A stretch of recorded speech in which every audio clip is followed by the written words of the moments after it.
To you, please. Sorry, I just haven't put my hand down from earlier. Sorry. Okay. Apologies. Got a question or just? No, lovely to see you, Jonny. Lovely. Okay, Ashfaq, we'll come to you then, please. Thank you. Hi, Jonny. Hello, mate. Your opposite, well, not direct opposite number, but Springbok number 11, Makazoli Mapimpi, has been scoring tries for fun. 19 tries, I think, in 24 tests, I know about there. And he got 2 last week as well. What do you make of him? And I know you don't oppose him directly, but is he someone that you look out for on the pitch and you're going to try and get one over him? No, obviously what he's done, like you said, 19 tries in 24 tests. I didn't know that exactly, but I've seen and been aware that he's been scoring lots of tries. He's probably one of the best wingers in the world at the moment, in-form winger. But what does that mean to me? Nothing different to any other week, really. I play against world-class wingers all the time. Respect them and understand their strengths and what they bring to the game. But ultimately, I'm focusing on myself every week. But no, hats off to him. He's playing some great rugby. Thank you. James Wile, we'll come to you, please.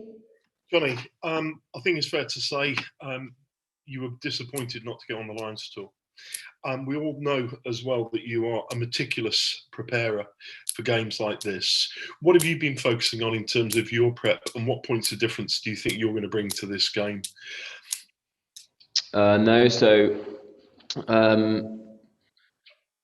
Mainly for me, it's the same as any test match, but probably more heightened against South Africa in terms of the pressure you're put under. You're aware of the physicality of this game is probably a slightly, it is a step up from other test matches you play.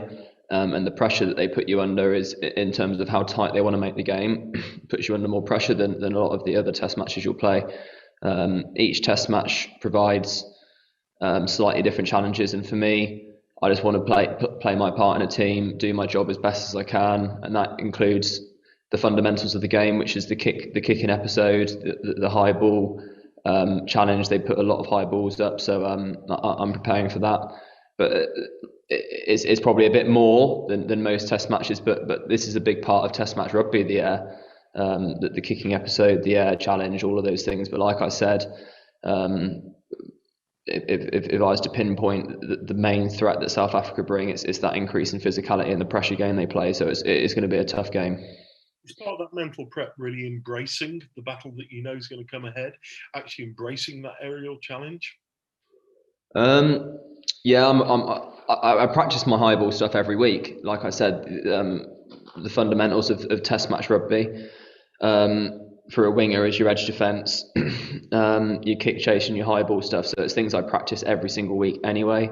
But again, like I said, I'm aware that that's probably going to be tested more so, or I know it's coming this week. But in terms of how I prepared, no different to any other week really. I just want to be the best player I can be and do my job for the team. Thanks very much, mate.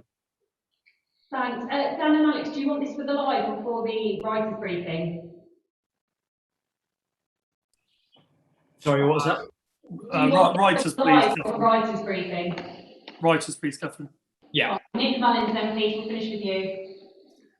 Thanks, Catherine. Jonny, just a quick one. Anthony Seibold, I think, was last week mentioning that you're one of the defensive leaders in the group at the moment. From a winger's point of view, what does that mean? I know you've just touched on it a little bit, but could you expand on your responsibilities as one of the leaders?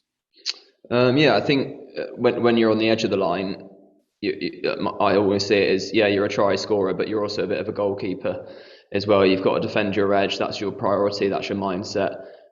You've probably got the best vision in terms of you're the widest, you've got the best picture. I think that wingers are defensive leaders in any team now. That's a responsibility and a string to your bow you've got to have. It's necessary for test match rugby, certainly. You tell the boys exactly what you need inside them, whether to bring the line speed, whether to sit off a little bit, anticipate the kicks, read the body language of the 9s and 10s. There's a lot of things that people may be watching, not noticing what's going on. But there's a lot to be done off the ball, especially defensively as a winger in test match rugby, the way the game is at the moment.